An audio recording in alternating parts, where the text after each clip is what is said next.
Shalom, peace, young Israel. Today's video lesson is a summary of the historical events that led up to our yearly feast, Memorial of Simon. Please have your parents' permission to view this video. As we look back into our Israelite history, there is yet another forefather that cannot go unmentioned. His name is Simon, the son of Mattathias. Simon was also the brother of Judas Maccabeus. You can read about that in the book of 1 Maccabees, chapter 2, verses 1 through 4 in your Apocrypha. After a man by the name of Alexander the Greek gained world control around 333 BC, his people entered into Jerusalem, destroying the sanctuary and holy records of the children of Israel. The Israelites were tortured, enslaved, brainwashed, and forced to follow the bad ways of the Greeks. You can read about that in the book of 1 Maccabees, chapter 1, verse 15 in the Apocrypha. During the time of the Greek rulership, the Israelites began to be surrounded by the Gentile people. The word Gentile means heathen or disbeliever in God.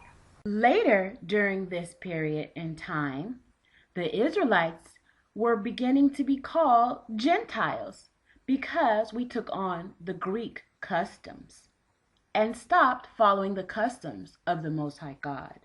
You can read about that in the book of 1 Maccabees, chapter 1, verses 43 through 49 in your Apocrypha. Also, during the time of Alexander the Greek's rulership, there are a lot of Greek kings that came against Israel and made us very weak. The Levite family of Mattathias refused to be subdued or overtaken by these kings. Armed with the laws of the Most High and great faith, Mattathias and his sons courageously strengthened the children of Israel to refuse the ways of the Greeks. They taught Israel to rely upon the Most High God's commandments and fight against their enemies. The Greek was still very prideful and would not allow themselves to be defeated, so they assembled another army to fight against the children of Israel. But previous wars had took the lives of many Israelites, including Judas Maccabeus and all of his brothers except for his brother Simon. The Israelites were sorrowful at the loss of their leaders, but it was the encouragement of Simon that gave the Israelites confidence in the Most High again, and he was exalted as a father in Israel. So once again, another wicked Greek set out a plot to attack and invade Israel, to destroy our land and our ways. His name was Tryphon, and he gathered a troop together to invade the land of Judea, where the Jews dwelled. Now, when Simon heard that Tryphon had gathered together a great host to invade the land of Judea and destroy it, and saw that the people was in great trembling fear, he went up to Jerusalem and gathered the people together and gave them a speech.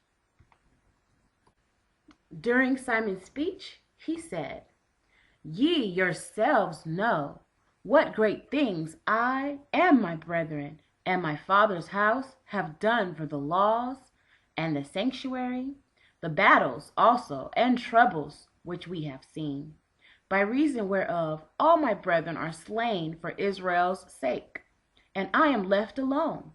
Now, therefore, be it far from me, that I should spare my own life in any time of trouble, for I am no better than my brethren. Doubtless, I will avenge my nation, and the sanctuary, and our wives, and our children, for all the heathen are gathered to destroy us of very malice." What Simon was saying during the speech is, even though all his brothers were killed before him, and he's left all alone, he's not going to take thought about the fact that he's left alone and get sad and sorrowful and do nothing like he needs to preserve his life. But instead, he's going to do just like his brothers did and still stand up for the law of the Most High God and stand up against everybody that comes against Israel and the wives and the children, especially against the law of the Most High God. And he will fight. Simon's commitment to the Most High won him the respect and hearts of the children of Israel. He was prepared to die for his people and do all that the Lord would allow to deliver his people from their afflictions. He led an army of Israelites against Tryphon and defeated the Greeks, giving Israel a great and well-needed victory over the enemies. After Simon defeated Tryphon, he ordered a feast unto the Most High, giving praise and thanks for the deliverance. Let's read in the Apocrypha, the book of 1 Maccabees, chapter 13, verses 51 through 52. And entered into it the 23 day of the 2nd month, in the 171st year, with thanksgiving, branches of palm trees, and with harps and cymbals, and with viols and hymns and songs, because there was destroyed a great enemy out of Israel. He ordained also that that day should be kept every year with gladness. So now we keep a yearly feast called the Memorial of Simon in order to reverence and thank the Most High for delivering us from Tryphon. Simon is kept on the 23rd day of our 2nd Hebrew month. Since we Hebrew Israelite Jews today rehearse the righteous acts of the Lord by following the commandments, including celebrating the feast days, our congregation has put together a calendar of those feast days, and you can find it on our website at www.truenation.org.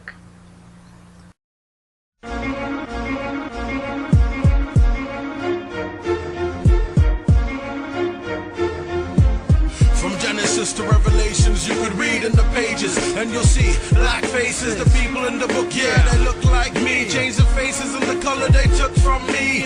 Made from the purest of the rich dark mud. What color was he when it was all said and done? Tell me, what color would be the Israelite if he caught leprosy and his skin would turn white? Moses put his hand in his bosom and turned snow. Did it again and it went back to its natural tone. King Solomon said, I'm black, but I'm comely. Then what color would all of Solomon's sons be? Jesus went to a black Egypt to hide. How could that be done with blonde hair with blue eyes? Samson had 7 locks. It talks about hair like wool, feet burnt like coal pots. Paul was mistaken for the Egyptian criminal. Could that be possible if he had a white visual? It's not about skin color, or close to that, it's just a fact. The people of the Bible are black. Reuben, Simeon, Levi, Judah, Dan, Naphtali, Gad, Asher, Issachar, Zebulun, Joseph, and Benjamin. Who are the 12 tribes of Israel? Reuben, Simeon, Levi, Judah, Dan, Naphtali, Gad, Asher, Issachar, Zebulun, Joseph, and Benjamin. Who are the 12 tribes of Israel? Black hats and skull caps, black suits with white strings. The only thing they ain't black. The Israeli is from the land, but the Israelite is from Jacob, who was a man that dwelt by the Caspian Sea, the Black Sea, Gentiles before they put on the mask of me. The seed of Japheth, what the heck?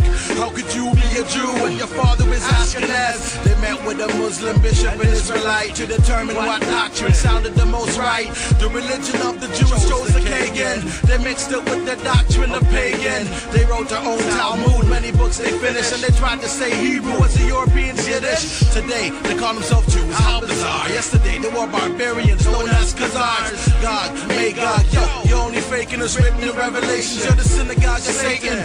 Revelations 2:9 to be exact. It's undisputable, the Israelites are black. Reuben, Simeon, Levi, Judah, Dan, Naphtali, Gad, Asher, Issachar, Zebulun, Joseph, and Benjamin. Who are the 12 tribes of Israel? Reuben, Simeon, Levi, Judah, Dan, Naphtali, Gad, Asher, Issachar, Zebulun, Joseph, and Benjamin. Who are the 12 tribes of Israel?